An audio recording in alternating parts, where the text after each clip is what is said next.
संजय सरकार जी, बीजेपी को हिलाइए। ये बेईमानी का आरोप अगर आप बीजेपी पर लगाते हैं तो बीजेपी को हिलाइए। आप तो देश को हिलाने की बात कर रहे हैं संजय सरकार जी। आपने मान लिया है कि बीजेपी ही देश है, आपने मान लिया है कि बीजेपी ही भारत है। आप लड़िए ना। लेकिन आपकी नेता क्या कह रही है मैं बता देती हूँ। आपकी नेता क्या कह रही हैं कि अगर हमारे बंगाल पर आघात किया तो मैं अपने ऊपर आघात मानूंगी, मुझे आघात किया तो मैं पूरा भारत हिला दूंगी। याद रखना, मैं पूरा भारत हिला दूंगी।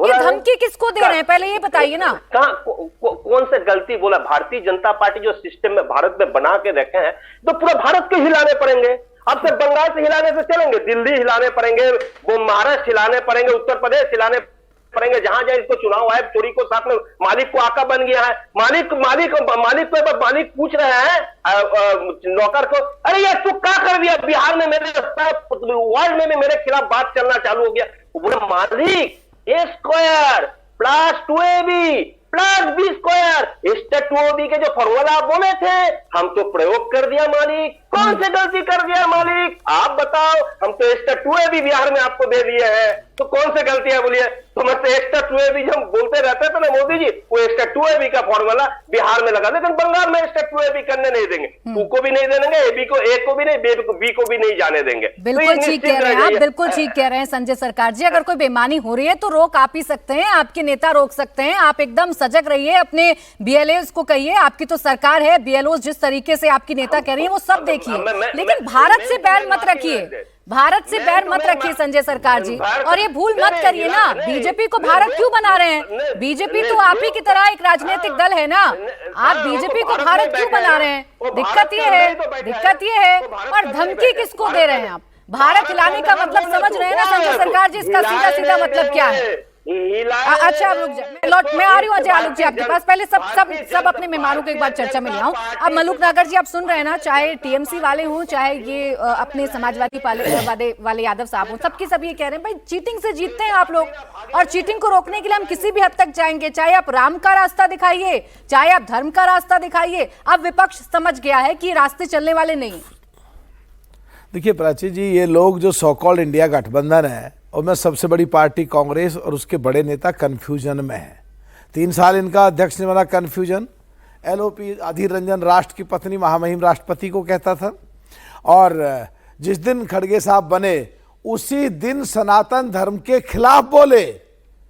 कुछ दिन बाद गंगा मैया में क्या मिल जाएगा डुबकी लगा से गंगा मैया के खिलाफ बोले। और जब चुनाव आते हैं तो यज्ञोपवीत जनेऊ पैर के मंदिरों में घूमते हैं। जब हरियाणा में चुनाव होता है जलेबी की फैक्ट्री में 50,000 लोग नौकरी पे लगाते हैं। बिहार में आमने सामने 12 लोग इनके आपस में देश की भाषा में सो कॉल्ड इंडिया गठबंधन और बिहार की भाषा में महागठबंधन चुनाव लड़ रहे हैं, और राहुल जी यहाँ पे लड्डू और इमरती बना रहे हैं। इनमें आपस में तालमेल नहीं है, कन्फ्यूजन है। और उन्होंने प्राइम मिनिस्टर का कैंडिडेट बनाया, इन्होंने तेजस्वी जी को चीफ मिनिस्टर का कैंडिडेट डिक्लेयर नहीं करा, वो अपना आप कैंडिडेट बन गए, इन्होंने जाके डिप्टी चीफ मिनिस्टर का कैंडिडेट बना दिया और कहते हैं कि बिहार में ये कर देंगे वो कर देंगे। खोदा पहाड़ निकली चुईया।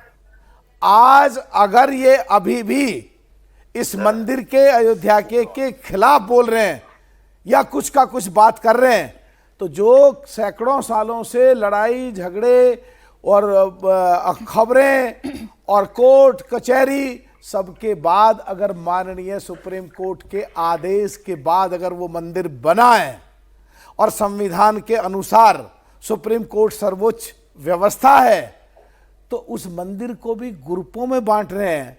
और जहां तक हमारी बात है ये समाजवादी की प्रोफेसर साहब के, इनके तो यदुवंशी भगवान कृष्ण के वंशज हैं। ये कांग्रेस के साथ जाके इनके कंधे पर कांग्रेस 6 MP जीत गई, और इन्हें अब मध्य प्रदेश में हटाओ अखिलेश पखलेश को, बिहार में इनकी बेइज्जती करी, महाराष्ट्र में बेइज्जती करी, महाराष्ट्र में इनके एमएलए थे वहां सीट नहीं दी, ये उनके साथ चिपके पड़े हैं।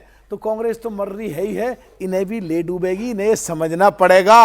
और 75-80% सनातन से जुड़े लोग हैं और उनकी चीजों को समझना पड़ेगा। चुनाव में ही जनेऊ पहन के मंदिरों में जाओगे, वो नकली वो ढोंग अब नहीं चलेगा। जहां तक बात है इस देश में मुसलमानों की संविधान के अनुसार अगर बात होती है तो माननीय प्रधानमंत्री कह चुके हैं सबका साथ सबका विकास, और मोहन भागवत जी भी कह चुके हैं कि इस्लाम के लोगों के बगैर ये देश पूरा नहीं होता। और जम्मू कश्मीर में अगर जाएं तो इंद्रेश जी जो आरएसएस से संबंधित हैं, वो 600 किलोमीटर पाकिस्तान और हिंदुस्तान की बाउंड्री पे जो गुजर बकरवाल जो गुजर मुसलमान रहते हैं उनके लिए जो सुविधा देने का काम कर रहे हैं, उनके बीच में से गुलाम अली खटाना को जो राज्यसभा का एमपी बनाया है, तो ये जो इनका धर्म परिवर्तन कुछ लोगों का कर दिया गया था और जिनको कांग्रेस और उसकी साथी पार्टियों ने 60 साल शोषण करा, वोट ले दिया कुछ नहीं, तो उनको आज अच्छा लग रहा है और वापसी हो रही है और वो लोग खुशी मना रहे हैं। और सनातन और माननीय सुप्रीम कोर्ट के ऑर्डर पे मंदिर में आज अगर चीजें अच्छी हो रही हैं, पूरा देश, बस खत्म कर रहा हूं जी, पूरा देश और पूरे वर्ल्ड में सब देख रहे हैं, तो इनको अच्छी बात की सराहना करनी चाहिए और कहीं कमी है तो कमी निकालनी चाहिए।